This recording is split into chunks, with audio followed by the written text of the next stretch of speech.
You ever notice how the moment you actually stop caring, they show up? You go from double texting like your rent depends on it, to a, whatever happens, happens. And somehow, that is what gets a response. She suddenly remembers you exist, starts liking old Instagram stories, sends a random hey, like you didn't just get ghosted 2 weeks ago. It's wild. It's like the moment you emotionally clock out, the algorithm flips. Like some invisible attraction switch got triggered just because you weren't trying anymore. And look, you probably thought, like most of us, that the more available, consistent, emotionally present you are, the more someone will want to stick around. That's what we were told, right? Be the good guy. Show up. Open up. Make her feel safe. But in practice, turns out, the fastest way to kill attraction is to make her feel like you've got nowhere else to be. And this isn't just dating advice. This is Psychology 101. This is reverse polarity, the very thing that sparks desire by accident, but dies when pursued on purpose. In fact, if you look at Zen philosophy, there's a saying that applies perfectly here. Don't chase the butterfly, mend your garden, and the butterfly will come. It sounds simple, but it's deadly accurate. Because the moment you start chasing not just her time, but her validation, you're no longer leading, you're orbiting. And orbiting feels needy, even when it's disguised as kindness. Now, before we go deeper, let me make something clear. This isn't a trick. This isn't some manipulative wait 3 hours before replying game. This is about understanding why neediness repels, and why calm, self-assured disinterest, real disinterest, flips the entire script. Take Carl Jung, for example, the man obsessed with the unconscious mind. Jung said that attraction isn't just a conscious decision, it's the psyche's projection. What that means is, people aren't just drawn to your words or your looks, they're drawn to your energy, your self-image, your inner state. And when that inner state screams, please like me, I'm available, it doesn't matter how good your text game is, you've already lost the frame. Now contrast that with historical examples.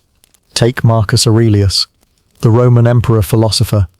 This man ruled an empire, dealt with plagues, betrayal, war, and still had the presence of mind to say, it is in your power to hold no opinion about a thing, and thus not be disturbed by it. That's detachment. That's power. That's what people feel when they're around someone who isn't performing for attention, someone who's grounded. In fact, if you look at modern pop culture, this exact dynamic plays out in sitcoms constantly. The guy who's always texting, always available, always pouring his heart out. He's the punchline. The guy who's focused on his life, clear in his purpose, emotionally calm under pressure. He's the one people orbit around. Why? Because he's not leaking energy. He's not looking for someone to make him feel complete. He is complete. And that's what creates the tension. The attraction that nobody talks about directly but everyone feels. So if you've been feeling confused, frustrated, or low-key pissed off that doing everything right still gets you ghosted, you're not broken.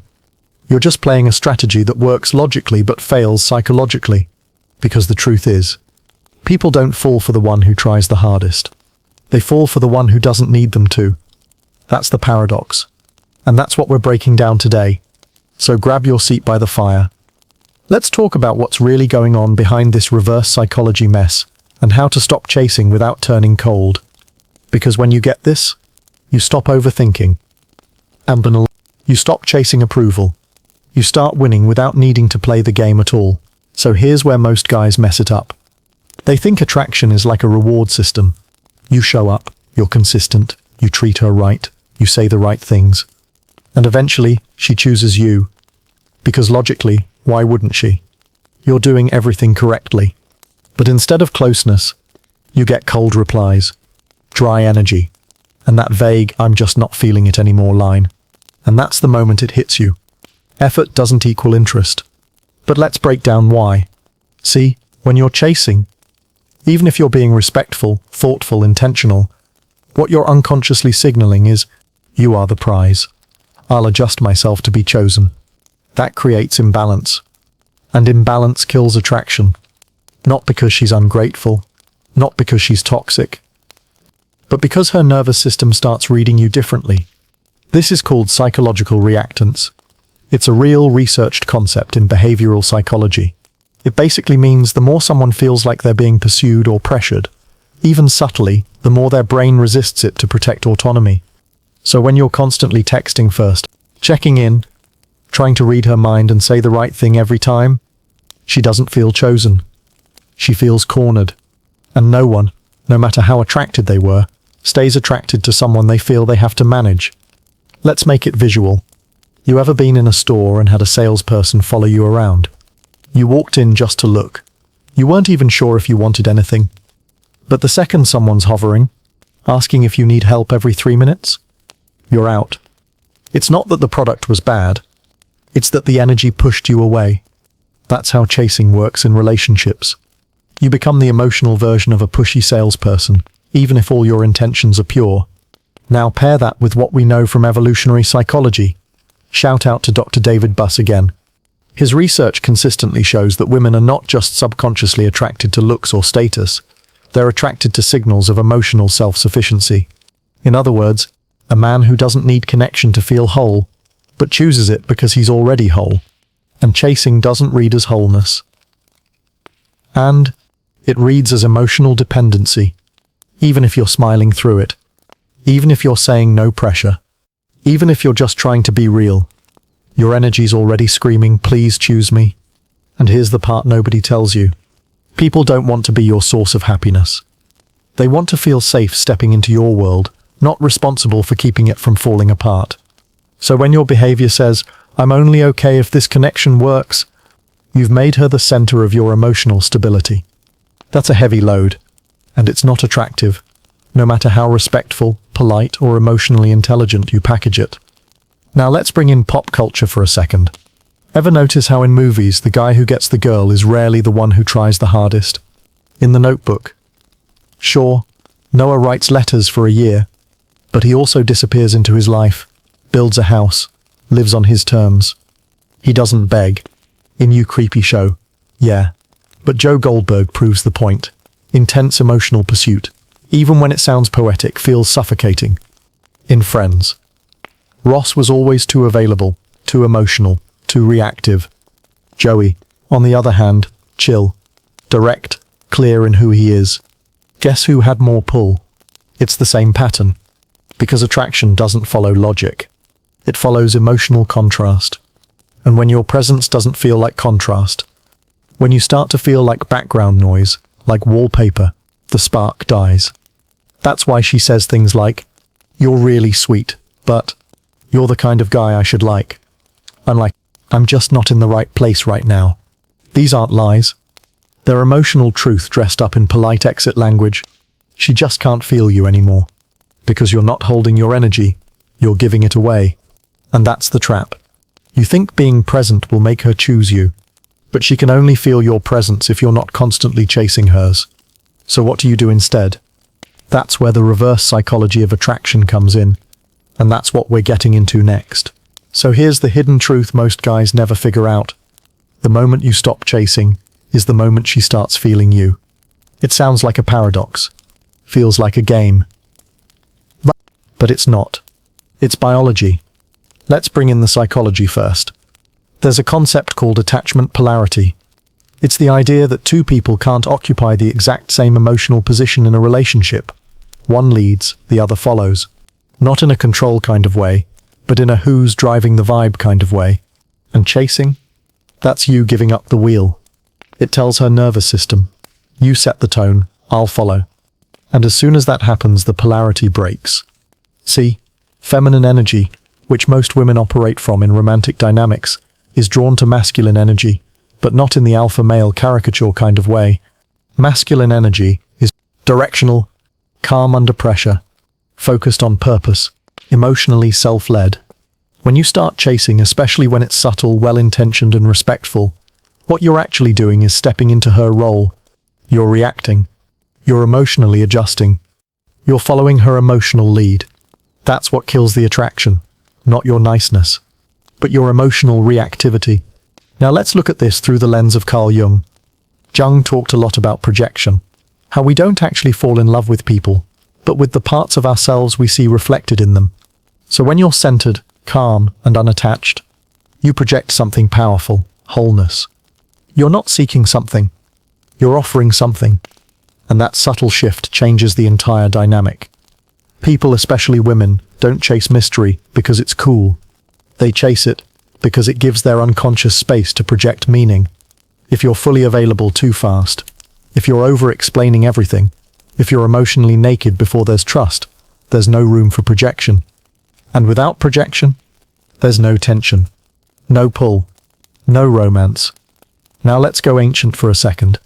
In Zen Buddhism, there's a practice called Mushin, no mind. It's the state of being completely present without clinging, without expectation. A Zen master doesn't pursue peace. He creates space for it.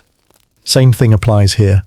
The moment you stop emotionally gripping the situation, the moment you stop trying to control her response, decode every text, or manage her comfort level, you create space. And space is magnetic. That's why monks, samurai, and stoics all shared the same trait: stillness. They weren't trying to be distant. They were just grounded. And that grounding, it drew people in. Let me show you how this plays out today.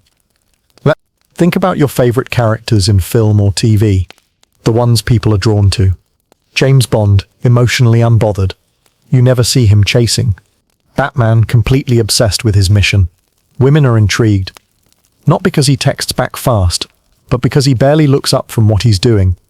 Even Peaky Blinders' Tommy Shelby, deeply flawed, but every time he walks in a room, people stop talking. Why? Because he leads the energy, not responds to it. Now, I'm not saying become emotionally unavailable or brooding and silent. I'm saying stop bleeding your energy out trying to be picked. Because the unconscious message you send when you're always available, always chasing, always accommodating is, I need you to feel okay in myself. And nothing dries up attraction faster than that. So here's the truth. Most dating advice skips. You don't need to become more emotionally expressive. You need to become more emotionally anchored. That doesn't mean cold. It means clear. She doesn't want to feel like she's your therapist, or your emotional life raft, or your life purpose. She wants to feel your gravity, not your effort, not your feelings, your stability. And that only comes when you stop trying to impress her nervous system and start regulating your own. That's when it happens. That's when she texts you again. That's when she starts paying attention. That's when you stop being the guy she respects but doesn't feel, and start being the guy she can't stop thinking about.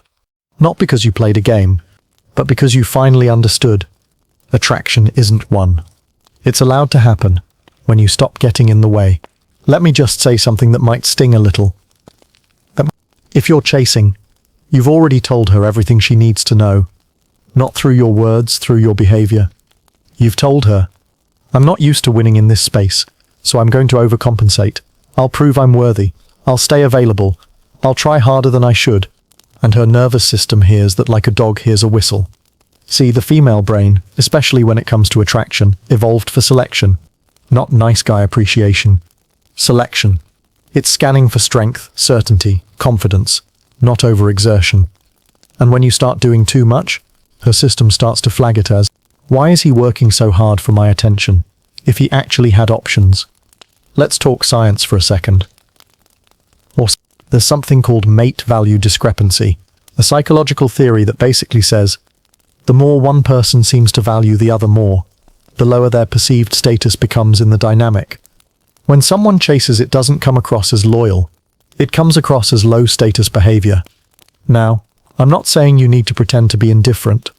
I'm saying stop trying to earn connection like it's a coupon code. Because here's the deal. Most guys are approaching women like they're trying to win a prize. But you're not in a contest. You're in a dance. And you're stepping on your own feet, trying to control the rhythm. Let me paint a real-life picture. Imagine you're at a party. There's two guys talking to a woman. Guy A is leaning in, nodding too much, laughing at jokes that weren't funny, asking way too many questions. He's got eager puppy eyes. He's not creepy, just too available. Guy B is relaxed. He's in the same space. He listens, but he's not trying to fill silence. He makes eye contact, but doesn't cling to it. If she walks away, he doesn't flinch. Guess who she circles back to later? Not because he was hotter. Not because he played games. But because he didn't come across like he needed her attention to feel okay. That's the shift I want you to make. You're not trying to get chosen. You're trying to see clearly, does this even fit me? Let's go deeper. Why does chasing trigger disinterest? Because it puts the power in the other person's hands, and nobody is attracted to someone they feel they have full control over. It's like how kids get bored with toys that don't challenge them, or how people lose interest in jobs with zero friction. Human beings need some degree of uncertainty to feel stimulation. Chasing removes that. You're answering too fast. You're too emotionally obvious. You're not giving her brain or body a reason to respond. You've already closed the loop. It's like writing the ending of a movie before Act 1 is over. Here's a better mental model. You are the interview. She's not the prize. You're not the prize. The interaction is the interview. You're seeing if there's compatibility, mutual interest, real alignment. And if there isn't, you don't escalate. You exit. This doesn't mean you become a jerk or emotionally cold. It just means you have emotional standards, and you don't need to overinvest when you're not getting a return. Let me put it this way. Most men are not unattractive. They're just too available too soon. And it ruins the mystery that creates momentum. Mystery isn't manipulation. It's pacing. It's I'm willing to let this breathe. I don't need to force anything to prove my value. Now the fun part? When you actually internalize this, you stop playing games. You don't need to delay your replies to seem busy. You actually are busy. Because you're not waiting around hoping she texts back. You're living your life. And when she finally does text back, you're not jumping out of your chair to respond. Not because you're trying to be cool, because your identity is no longer wrapped around this one conversation. That's when things change. She feels the difference. Not in your words, in your behavior. She doesn't feel chased. She feels space. And in that space, curiosity wakes up. And that's where attraction is born. Not from effort. From presence without pressure. All right, let's stop talking about the problem and start talking about what to actually do. Because you've heard enough be confident advice to last a lifetime. Let's get practical. So, how do you win without chasing? How do you still show you're interested without handing over all your power in the process? Let's start with this truth. Attraction doesn't grow through effort. It grows through perception. That means it's not what you do, it's what your behavior communicates. So here's what to focus on. 1. Stop over-investing. When investment has been earned, you like her. Cool. That doesn't mean you text 3 paragraphs when she sends 3 words. It doesn't mean you offer emotional support for someone who hasn't shown up for you. And it definitely doesn't mean you rearrange your day for someone who's lukewarm. Here's the rule. Match effort, not feelings. Your feelings are yours. They're real. They're real. But your actions should match her investment, not your hopes. If she's giving 50%, you don't give 120%, hoping it'll inspire her to catch up. You give 50% too. And when she drops to 20%, you don't get passive-aggressive. You pause. You match that energy and see what she does. This doesn't make you cold. It makes you calibrated. 2. Don't explain your value. Let it be seen. A lot of guys try to be clear communicators and end up sounding like emotional PowerPoint presentations. I'm the kind of guy who really shows up. I just believe in being real. I'm not like other guys. I actually care. Look, your intentions might be great, but if you're explaining yourself more than she's asking, it sounds like insecurity. People feel your confidence, they don't need you to narrate it. Let her discover your values through your choices, not your speeches. You don't say I'm emotionally grounded. You show it when she pulls back and you don't spiral. You don't say I have standards. You show it when you walk away from one-sided energy. That's how high-value men communicate, by how they move, not how they talk. 3. Have a bigger mission than her text message. This might be the most important part of this entire video. If the most emotionally stimulating part of your day is waiting to see if she replied, you've already lost your frame. You need something bigger. Your fitness, your business, your discipline, your personal standards, your peace. Because when a man has nothing going on, chasing becomes a hobby. And hobbies become habits. So start making your life more interesting than your DMs. If you've got time to obsess over texts, you've got time to build something real. And here's the irony. The more you pull your energy back into your own mission, the more attractive you actually become. Because women can feel when you're chasing versus when you're focused. And focus is rare. Rare is attractive. 4. When in doubt, don't do more. Do less.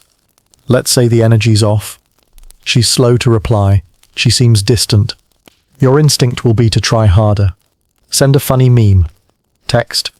Just checking in. Ask, are we good? Fight that urge. Instead, don't chase clarity. Observe. Let her actions speak louder than her words. You don't need to panic just because there's silence. Let silence say what it needs to say. This is where most guys fold, because silence triggers insecurity. But if you can hold the pause without filling it, she'll either re-engage or she'll drift away, which tells you exactly where you stand. And either way, you've just saved yourself a ton of overthinking. Bottom line, winning without chasing is about energy conservation. You don't spend more than you're receiving. You don't announce your value. You live it. And you don't try to be chosen. You choose yourself first. That's not a quote. That's a daily practice. Here's where things get interesting. Because at some point, probably when you least expect it, she's going to test it. You're doing less. You're not chasing. You're focused. And she suddenly reappears with something like, "Hey, just thinking about you. You've been kind of quiet lately. Are you mad at me?" Pause. This is where most guys blow it.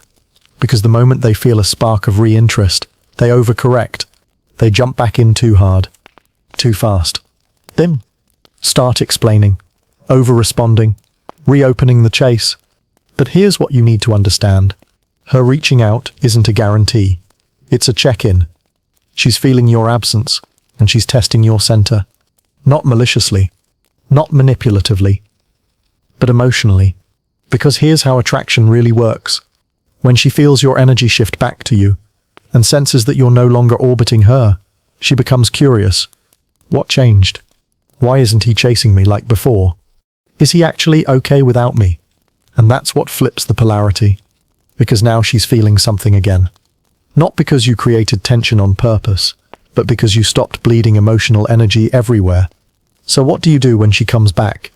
You respond like a man with a full life. Warm, grounded, present, but not pulled. You don't rush. You don't suddenly overshare. You don't use it as your cue to confess feelings like you were waiting for permission. You match the energy, not the emotion. If she gives a light, "Hey," you don't send a paragraph. You give a warm "hey" back. Then you go on with your day. This tells her nervous system what words can't. I like you. I'm good either way. I'm not performing for closeness. That's what builds real trust. That's what makes you feel safe. Not because you're predictable, but because you're not needy. How to hold frame when the emotion gets hot. Let's say she pulls you into a moment. Maybe she's upset. Maybe she says you're being distant, or that you're different lately, or she wants to talk about what this is. Most guys panic here. They fold. They over-explain. They say stuff like, "I just didn't want to bother you. I was trying to give you space. I wasn't sure if you were still interested." And boom, you've just killed all the tension and reminded her you were emotionally outsourcing this entire time. Here's how to actually respond. "I've just been focused on a few things. I'm good though. What's up?" That's it. Don't explain your vibe like it needs defending. Own it like it's normal, because it is. You're not trying to trigger a chase. You're just no longer dependent on the dynamic to feel valuable. That's attractive. It's what makes her lean in, not because you withdrew, but because you didn't collapse when she noticed. How to build this into your day-to-day life. Let's be honest. None of this works if the rest of your life is built around waiting. If you're just sitting around playing emotional chess with one person and pretending you're holding frame, that's not strength, that's passive obsession. So build the lifestyle. Wake up with structure. Lift heavy things. Work on something that challenges you.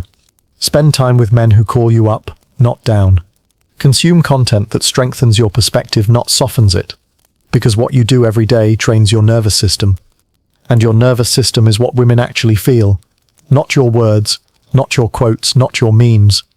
They feel, if your world is solid, if you need them to feel okay. Or if you're good and they're a beautiful addition, not a crutch.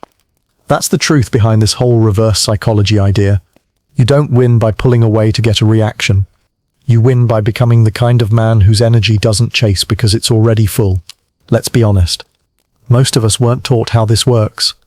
Nobody pulled us aside and said, "Hey, the more you chase her energy, the more she'll run from yours." Instead, we learned the hard way. You liked someone. You made yourself available. You put effort in. You communicated clearly. And somehow, that turned into distance. That moment when she starts texting slower, stops initiating, says she needs time, or isn't ready, or isn't sure anymore. And you're sitting there like, what did I do wrong? But now you know. It's not what you did. It's how you did it, and what it signaled. You were chasing from a place of emotional dependency. And nothing kills attraction faster than the feeling that you need someone to choose you so you can feel okay again. That's not connection. That's pressure. And pressure repels. So let me give it to you straight. If you keep showing up like your self-worth is on the line, if you keep performing instead of observing, if you keep chasing clarity from people who are sending you confusion, you'll keep getting ghosted. Not because you're not good enough, but because you've made her the measuring stick of your value. And it's not her job to hold that. You know what her job is? To respond to the tone you bring into the room. To react to how centered you are or aren't. To feel you, not decode you. Because women are intuitive. They don't care about your words as much as your emotional posture. So if you're always leaning in, she will lean back. It's not a game. It's a law. But here's the power in that.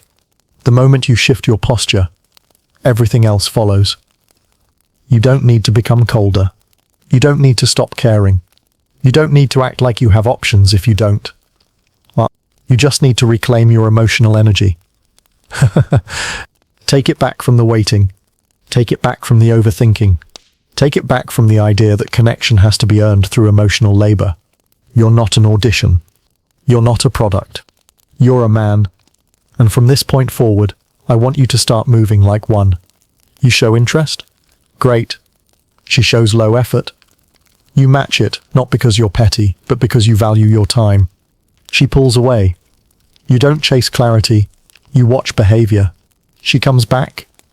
You respond with warmth, not desperation. You're good either way, because you've stopped trying to manipulate energy and started leading with it. That's the difference between a guy who gets ghosted over and over and the guy who doesn't even need to ask why she came back. He already knows. It wasn't what he said. It was what he didn't do. He didn't fold. He didn't beg. He didn't perform. He held the line, stayed present, focused on his own mission, and let the rest orbit as it may. That's your job now. Not to win her over, but to stop making her the scoreboard for your sense of self. The win isn't the relationship. The win is the inner shift that says, I'm not here to prove my value. I'm here to live it. That's it. And a full fireside breakdown of why you win without chasing. Not because you stopped caring, but because you finally remembered who you are. And if this hit, keep coming back. We're just getting started.